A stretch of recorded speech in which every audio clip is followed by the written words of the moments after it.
Donc, bonjour à tous. Aujourd'hui, on va faire un petit exercice qui est des ENS, donc qui était commun ENS, publié dans la RMS en 2023. Donc, l'exercice demande la probabilité qu'un morphisme de groupe de Z sur MZ puissance R dans Z sur MZ, muni de la loi uniforme, soit surjectif. Donc déjà, on peut se demander qu'est-ce que les morphismes de groupe de Z sur MZ puissance R dans Z sur MZ. Donc déjà, premièrement, voilà. Donc je peux vous laisser réfléchir, vous pouvez essayer de réfléchir et de mettre en pause un peu pour trouver les morphismes de groupe de Z sur MZ puissance R, les caractériser. Donc déjà on va commencer par un exemple simple, donc on va partir de Z sur MZ. Donc les morphismes phi de Z sur MZ dans Z sur MZ, comment on les caractérise? On peut remarquer que déjà phi de n bar, c'est égal à phi de n fois 1 bar, et c'est égal à n phi de 1 bar. Et donc, ici, directement avec ça, on voit qu'un morphisme de Z sur MZ est uniquement caractérisé par sa valeur en 1. C'est un résultat plutôt connu, hein. Donc on peut la noter A, et donc on aura que le morphisme sera NA. A, c'est une classe, hein. A, c'est une classe d'équivalence. Et donc, ça c'est plutôt direct, et on peut voir que ça marche très bien, et que ça permet donc d'associer à un morphisme une classe de Z sur MZ. Donc on a donc M morphisme de Z sur MZ dans Z sur MZ. Maintenant on va essayer d'utiliser la même idée, mais avec Z sur MZ puissance R. Ok. Et donc là, pour avoir la même idée, on sait faire pour un uplé. Donc pourquoi on ne ferait pas juste pour tous les 1 uplés? Donc, on va poser pareil, au lieu de A, on va poser les phi donc de 0, 0, 1, 0, hop. Et ça, c'est la ième position. On va dire que ça va être AI. Et donc, on a les phi, hop, de n. Donc ça va être égal à n fois AI. Et si on a, cette fois, donc, en sommant donc tous nos morphismes, c'est pas vraiment sommant tous nos morphismes, mais toutes nos valeurs possibles, si on a phi de n1 jusqu'à nr, ça va valoir directement n1 avec des classes, n1 a1 plus jusqu'à nr ar. Donc on voit ici qu'un morphisme se caractérise comme donc les valeurs prises pour tous les 1 uplés, et donc les morphismes de groupe,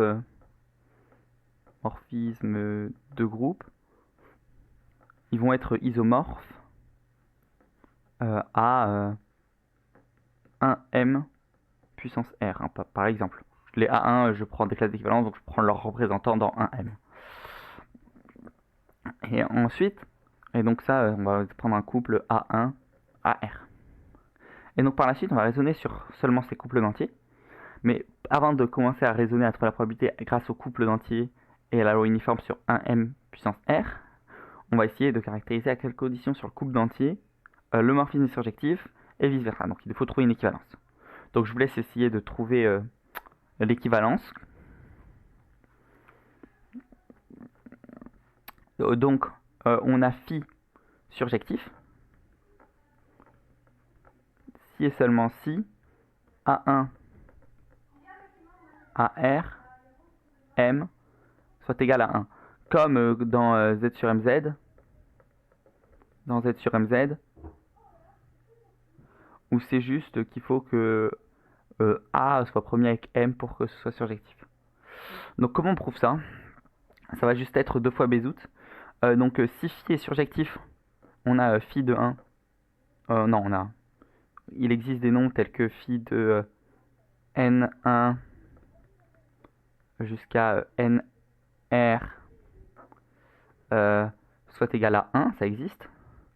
Donc si et seulement... ouais. Donc on va avoir A1 classe de A, N1 classe de A1 plus NR classe de AR qui va être égal à classe de 1.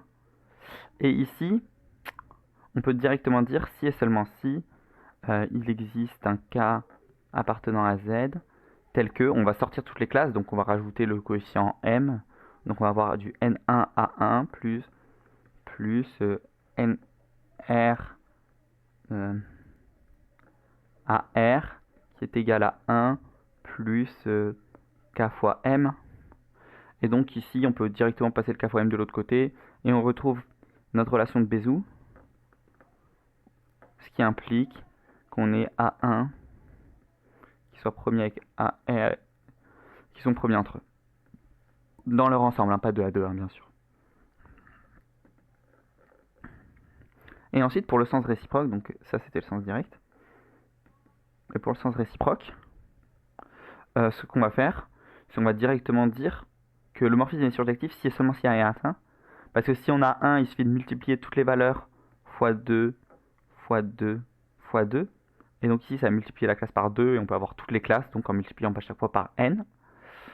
Et donc phi de 1 est atteinte. Pourquoi ça va être atteint? Parce qu'il va exister des entiers n1, nr et k appartenant donc à z puissance r plus 1, tels que n1a1 plus nr ar plus km soit égal à 1. Et donc en passant aux classes, on retrouve qu'on a phi de n1 nr qui va donc être égal à la classe de 1. Et donc directement, ça va être surjectif parce que, comme je l'ai dit tout à l'heure, on peut multiplier pour retrouver toutes les valeurs. Donc on va passer à la dernière étape, qui est donc de trouver la probabilité de l'ensemble des A1, des couples d'entiers A1 jusqu'à AR, tels que on ait cette condition-là. J'ai pas mis que c'était les couples d'entiers qui vérifient ça, j'ai juste mis la condition. Pardon, il me manque un M ici. Donc ici, ça, moi quand j'ai vu l'exo, ça m'a tout de suite fait penser à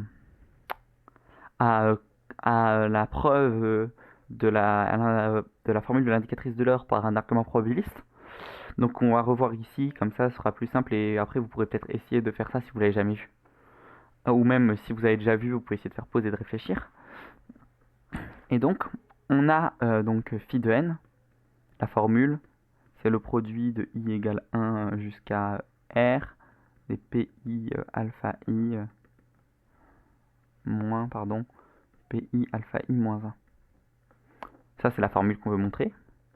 Où n est égal à P1 alpha 1 PR alpha R. Donc pour ce faire, on va munir un n de la proba uniforme. Uniforme. Et on va considérer donc les AP, c'est les entiers qui appartiennent à cet ensemble, tels que P divise l'entier, avec P qui divise N. Et donc directement, ça c'est la même chose que de dire que P divise AN. On peut calculer donc cette probabilité. Directement, cette probabilité AP, ça va valoir 1 sur P. Et de plus, on peut montrer que les AP sont indépendants. On va trouver donc en faisant probabilité de AP inter AQ, hein, c'est égal à la probabilité de APQ et c'est égal à 1 sur PQ qui est égal à la probabilité de AP fois la probabilité de AQ. Et donc, on a une propriété qui dit que si deux événements sont indépendants, alors leurs complémentaires sont indépendants. Et donc, directement, on a que si on considère l'ensemble des A, N qui valent 1, ben ça veut dire qu'il n'y a aucun nom premier qui va les diviser. Donc ça, c'est l'intersection des P divise N des AP bar. Et comme ils sont indépendants, ça va être indépendant. Donc en passant à la probabilité, donc on a la probabilité donc que A n soit égal à 1 qui va être égal donc au produit des probabilités, donc ça va faire 1 moins 1 sur P, la probabilité, oui, la probabilité des P divise N des 1 moins 1 sur P. Voilà, et ça va aussi être égal. Donc ça va être, comme c'est Milnano uniforme, ça c'est le nombre de nombres premiers avec N sur N, donc ça va être aussi égal à phi de N sur N. Et en décomposant N comme le produit de chaque premier et en rentrant chaque premier terme à terme dans le produit, on retrouve la formule voulue. Donc maintenant, on va le faire un peu plus formellement pour ce cas-là. Donc je vous laisse ici de réfléchir, c'est exactement la même idée, hein. Donc on considère donc les AP, c'est les événements, c'est égal à l'ensemble des A1, AR, qui vont être appartenant à 1 M puissance R, tel que P va diviser les A1, AR, M. Le M n'est pas nécessaire ici, hein, vu que P, comme on prend P qui va diviser M, ça va être le cas. Et si on a un premier qui divise ça et qui divise pas M, bah ça vaudra toujours 1 pour le cas de tout à l'heure. C'est pas très clair, je réexpliquerai après. Donc par la même méthode, on montre que les AP, la probabilité cette fois d'un AP, ça va valoir 1 sur P puissance R. Voilà. Et donc, par la même preuve, on va voir qu'ils vont être indépendants parce que la probabilité de AP inter AQ, ça va valoir 1 sur PQ puissance R. Donc ça va être égal à P de A.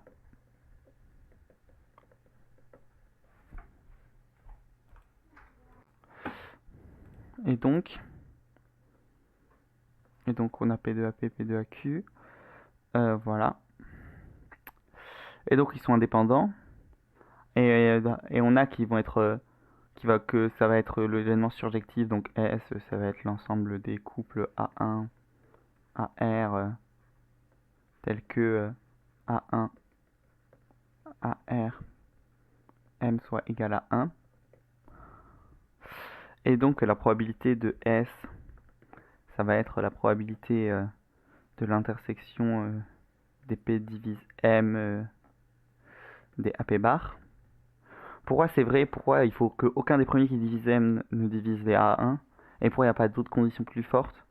Parce que si les premiers qui divisent, il n'y a aucun premier qui divise M qui vont diviser les A1, bah nécessairement ce sera les seuls facteurs premiers qui vont rester, bah, c'est les facteurs premiers de E, sauf qu'ils vont pas être premiers avec celui-là vu qu'ils sont déjà pas premiers. Voilà, donc ici ça fera le produit donc des P divise M des 1 moins 1 sur P puissance R. Et donc on a trouvé le résultat. J'espère que ça vous a plu.